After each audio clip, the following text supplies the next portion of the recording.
Hey guys, happy Monday. Welcome to Kitchen Table Talks with me, your host, Paul Stoltzfus. This sounds really weird to tell you who I am when you really know who I am.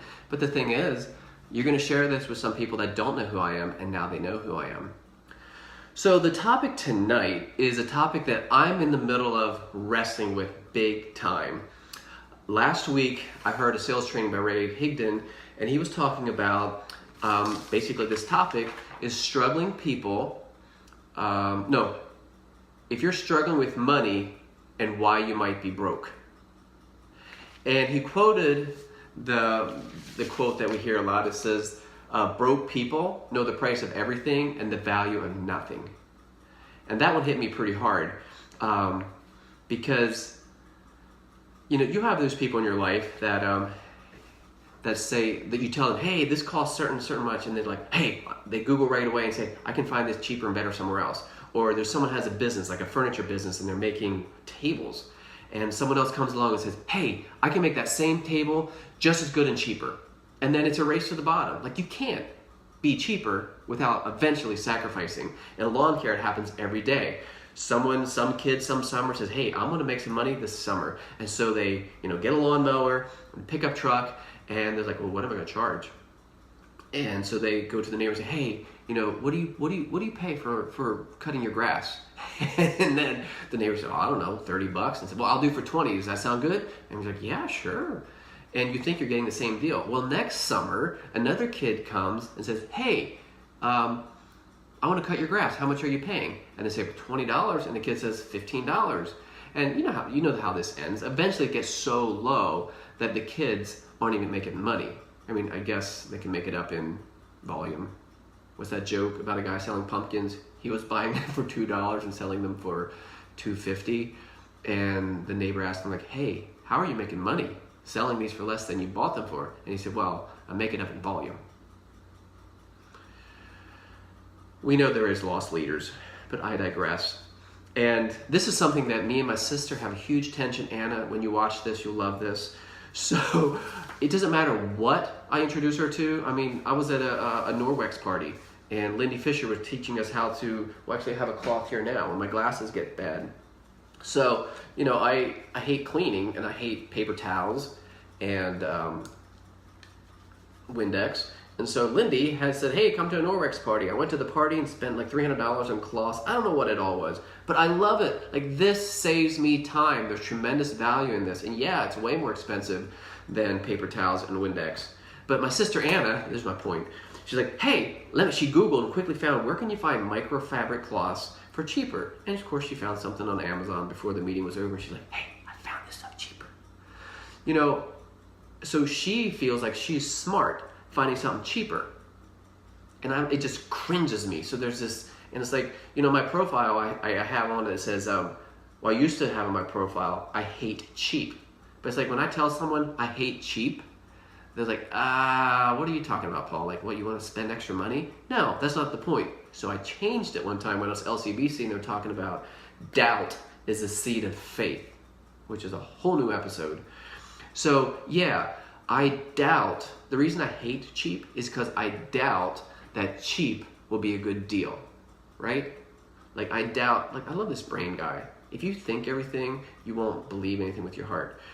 But so I doubt cheap is a good deal because I actually want a good deal. Just like Anna, when she's Googling for something that costs less, she wants a good deal. Well, I want a good deal, and the way I go for a good deal is like, okay, this is what the price is. Let's find something that gives me more value than I'm paying for. And I think I'm way ahead. I mean, obviously with toys, I'd rather get a toy that lasts 10 years than 5 Happy Meal toys that last 10 seconds. We all know that. So I Googled, so I wanted to figure out, where does this quote come from? Broke people know the price of everything and the value of nothing.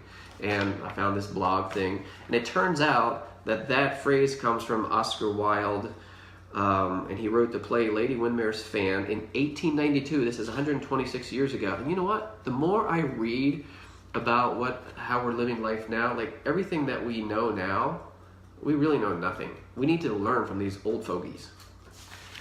But this quote comes from the part in the play, and we're just going to jump right into the play. I'm going to read it exactly how it's written.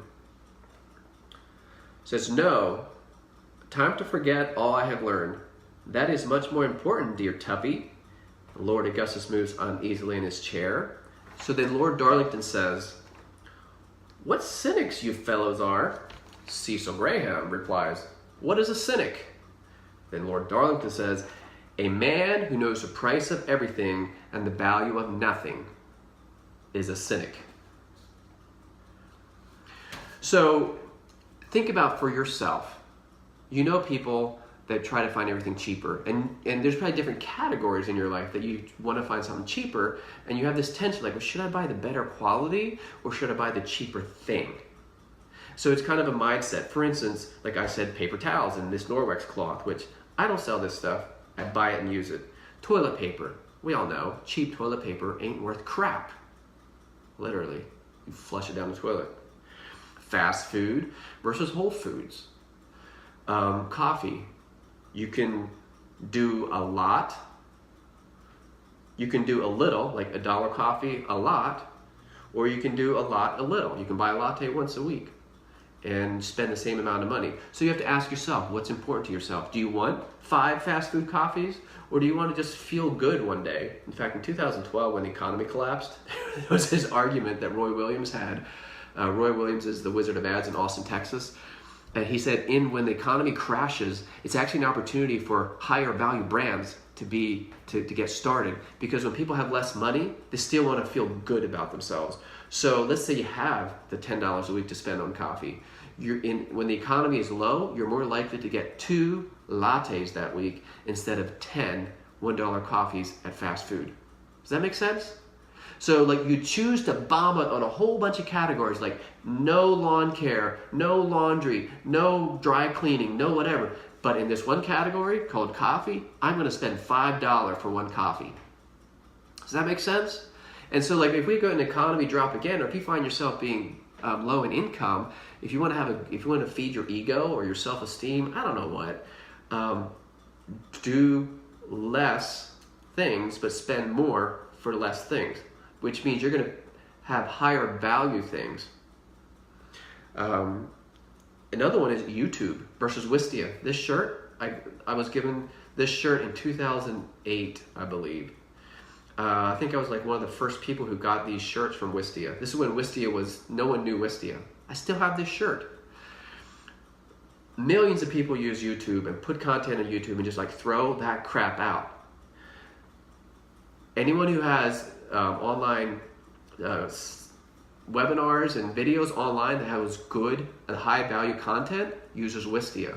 And Wistia charges money to host videos. Like, why would you pay money with Wistia when you could host it with YouTube for free? Well, it's simple. YouTube just gets your attention, and Wistia actually has clear content and delivers high value content. And so that's why people who deliver high value content will tend to use Wistia and not YouTube. Does that make sense?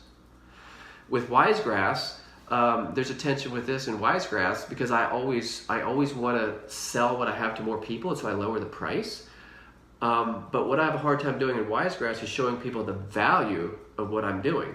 Because with Wisegrass, what I'm doing is I have this belief that when you come home from work, and if your lawn looks amazing, you will show up better for your family. In fact, when I was in Bold training at Keller Williams, they were talking about roses are the highest vibrating frequency flower. So when you're doing your 100 calls in a day with Bold, you should buy yourself a dozen roses and have it by your desk. And when you get on the phone, you will have more energy when you're talking to your clients. In fact, I should have roses here when I'm talking to you guys. Instead, I have these silly papers back here, and I thought about it. I should maybe do this kitchen table talk in front of my painting, you know, that organized chaos painting, instead of here in my kitchen, because it feels kind of blah with this behind me. But anyway, I digress. So think about yourself and in all the categories that you buy your things, and just know that whatever you buy, the quality that you buy signals to yourself and people around you what your value is. People buy Apple computer because it makes them feel cool and awesome. Big ego thing, right? Well, there's some people say like, I'm not going to pay $2,000 for a laptop. I'm going to buy a cheaper Microsoft laptop. And then they feel smart for having a cheaper option. That's generally what we do. Some people, there's different reasons to do anything. It doesn't really matter. So think about yourself and how do your purchases make you feel? And the most cynical people will say like, ha ha ha, that's stupid to buy value things. But that's the definition of a cynic, right? It's a definition of a cynic. So I'm not going to be able to wrap this up. It's still so open-ended. I'm not quite sure what to do with it. But there is something consistently true about people who are broke or struggle with money are cynical about people who are making money, and especially cynical about people who are teaching people how to make money and are making money off of that training. That's the weirdest thing. So if someone is broke and not making money and you try to, it's 15 minutes. I need to wrap this up, because your attention span is not this long. But there is something about broke people highly resist anyone telling them how to make money if the trainer might make money from it. All right? So you can think about someone else that might be like this, but what you need to learn tonight is think about that for yourself. So will you hire a trainer if you're broke? Probably not. But people who are making a lot of money, they'll pay people boatloads of money to teach them how to make more money. So why then don't we, when we're broke, hire someone to teach us how to make a little money, like Dave Ramsey, the debt program? That seems like a really good program. I don't know if you have to pay much money. I think you do have to pay like $50 or something. But there's something about paying for training that makes you buy into it and make that training work. In fact, sometimes the problem with a coaching program is that it was too cheap. Like they sold it for $20. When if they would have sold that training program for like, let's say $500, whoever bought it was like, oh, I spent $500 for this. I better make this damn sure work. We are messed up people, my friends. We are messed up. Now here's the thing. I didn't read all of this play. Remember how I said that when I suggest a high value thing and the price of it, like my sister Anna right away said, well, I can find that same thing cheaper somewhere, right? And how frustrated I get at her. Well, I think there's a key. The best way, the best lie is to just not quite tell the whole story. So this play has one more line. Let me read it again. Lord Darlington says, "What cynics you fellows are." And Cecil Graham says, "What is a cynic?" Lord Darlington says, "A man who knows the price of everything and the value of nothing." The part I missed then is Cecil Graham comes back and says, "And a sentimentalist, my dear Darlington, is a man who sees an absurd value in everything and doesn't know the market price of any single thing." Whew. All right, Anna, you win. I'm a sentimentalist. I tend to overvalue things way more than market price. So there's gotta be somewhere, I don't know if it's in the middle or holding both of these at the same time. But I love this. So what is a cynic? A cynic is a man who knows the price of everything and the value of nothing. But a sentimentalist, my dear Darlington, is a man who sees an absurd value in everything and doesn't know the market price of any single thing. So if you are broke and struggling with money, you either think price way too much, or you are super sentimental and aren't living in reality. So I hope you found value in this. It's so super open-ended. I'm trying to figure out what in the world this means to me and how I'm going to shape how I do pricing and Wisegrass.